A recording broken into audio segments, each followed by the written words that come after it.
Yung source ng pagkain namin ngayon, na-depende na lang kami sa sa relief. Paano na lang kung wala ng relief? At saan kami kukuha ng pwede namin maging pangkabuhayan para na sa ganun tuloy-tuloy ang buhay namin dito. Malayo kami sa lahat, sa ospital, sa health center, tsaka yung may mga nasirang bahay katulad ko. Totally damaged din kami. Sana matulungan nyo kaming lahat, lalong-lalo na po sa mga pangunahing pangangailangan namin dito.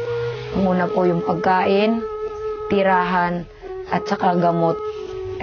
Nagpapasalamat kami lahat na kahit papano na at sa layo ng lugar namin, narating ninyo para makita nyo ang kalagayan namin. Base dun nga sa ating mga needs na pinasent nyo sa amin, ang una dun ay yung food security. So may mga gardens na nasira, pinagkukunan ng livelihood, yung nyog, wala na. Pangalawa, pabahay.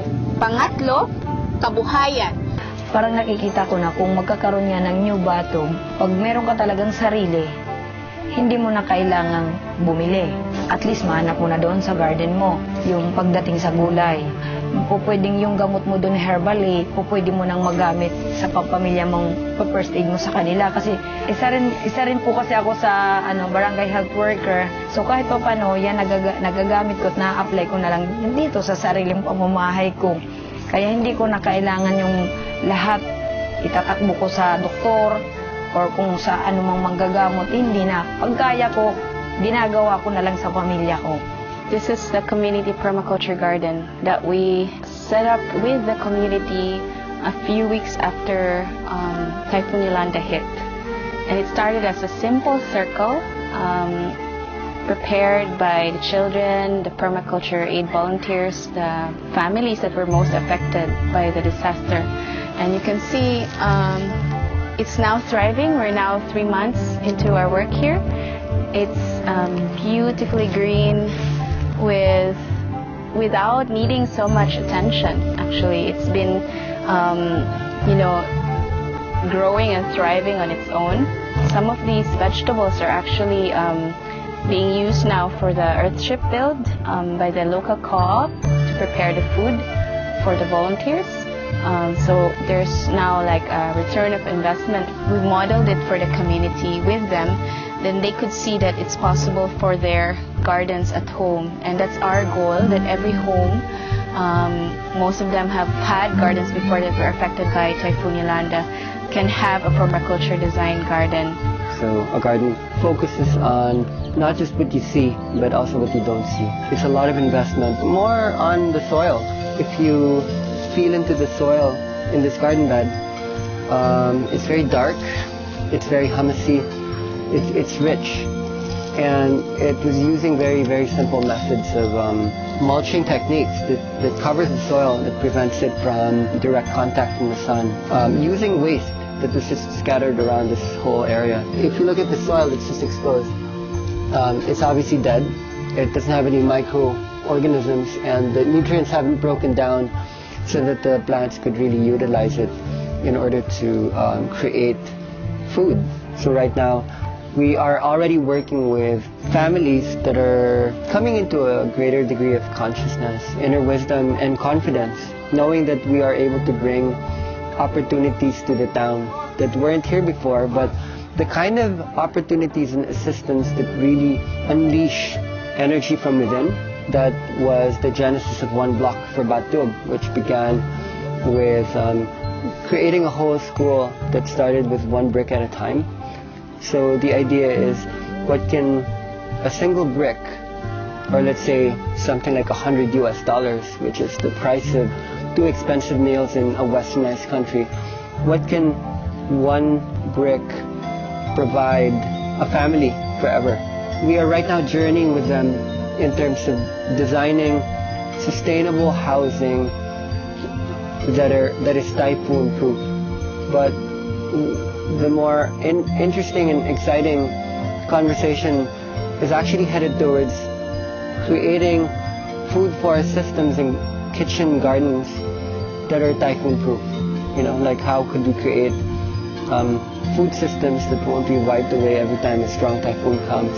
But gardens should also don't just provide food, but livelihood projects, helping to connect the locals with entrepreneurs, or allowing them to become their own business owners, to allow them to co-op, to not just produce vegetables and crop varieties to be sold in the market, but create raw materials that could be sold at a premium. I think we'll have a bunch of volunteers, and we could direct some of those volunteers to working directly with the villagers themselves. So we're going to be working directly with each household and restore the buildings that were the houses that were destroyed by the typhoon. So the Windship structure is like an intensive structure that uses a lot of resource, and it's worthwhile doing one of those for each village because it's going to save lives during the typhoon.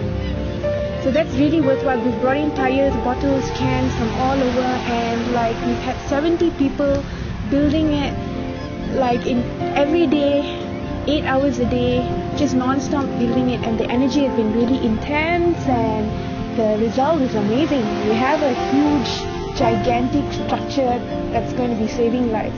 Complementing that, we have projects where we're going to use hardly anything. We're going to find things from just around the village, from the land. We're going to restore the buildings and strengthen it against the typhoon, but using hardly any cost. So we're going to use the earth and fiber, like coconut fibers from the coconut plantation that's already existing, and rice husk from the paddy plantation that's already existing.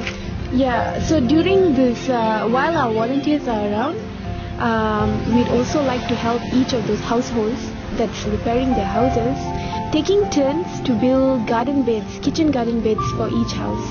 And we're going to go on a hunt to get as many perennials as we can. So we're going to introduce different, soil rehabilitation techniques, and also like start looking into how we can rehabilitate the coconut plantation that's been destroyed, cultivating indigenous microorganisms and reintroducing back into the soil. From the earthship build itself, we have a whole bunch of tools, and we've asked people to leave their tools behind. So that's going to be our community tool bank, and as we build gardens, that tool is going to be going around each house. There are 140 households in Batug. So we plan to build a garden bed each day, 5 days a week. So, wow, we have to do the math, 146 weeks. If I did the math right, we would have every house here with a garden bed, and every household would have learned how to build these garden beds, take care of their soil, and then it's up to the villagers, like how intensively they want to maintain those systems and expand those systems. We want to use this opportunity to create models, and we want to build the capacity of the villages to be resilient and to provide for all those, and then to train other villages from different barangays. So the long-term intention for this village is for the people here themselves to become the trainers, the advocates for natural building, food security, eventually ecological or permaculture design. It's a story of transformation. We started with this garden with nothing. It was all bare. It's a transformation from the destruction, literally using the books that were destroyed from the public school and mulched them. And now from that mulch we have this living school, a library of plants and herbs that the locals can share and partake with. So we're doing this collective painting of a segregation bin for the school as a support activity for the Windship, because we don't just put the bottles, cans or anything, but we want to show them that before cans were made, it came from a mountain. Before plastic was done, they came from the sea as crude oil. And then we want to show the story of hope about where they could use this waste They no longer have to call it basura or garbage, but we call it as resource because they segregate it properly. They know that they have, they go somewhere as compost, they go as recyclables or as upcycled materials.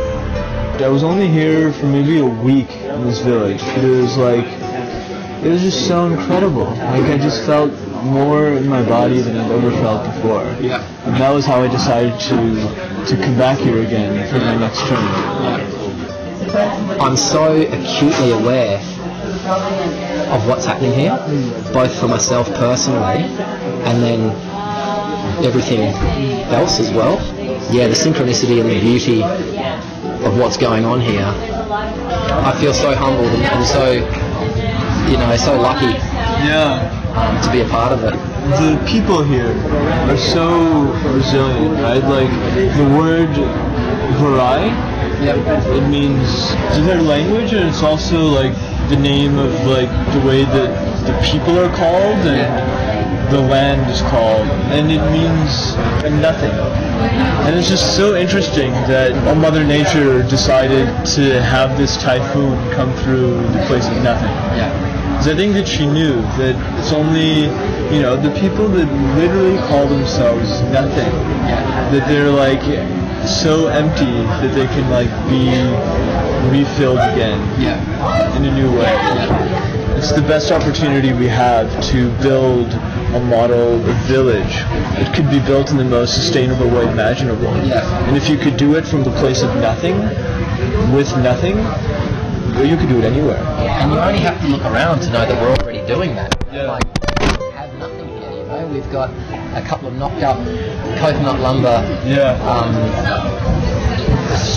structures, and a couple of little solar panels with a couple of great LED lights, and that's pretty much it, you know. A composting toilet.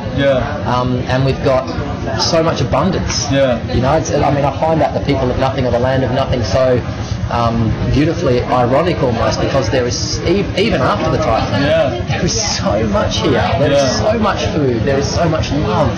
There is so much plenty.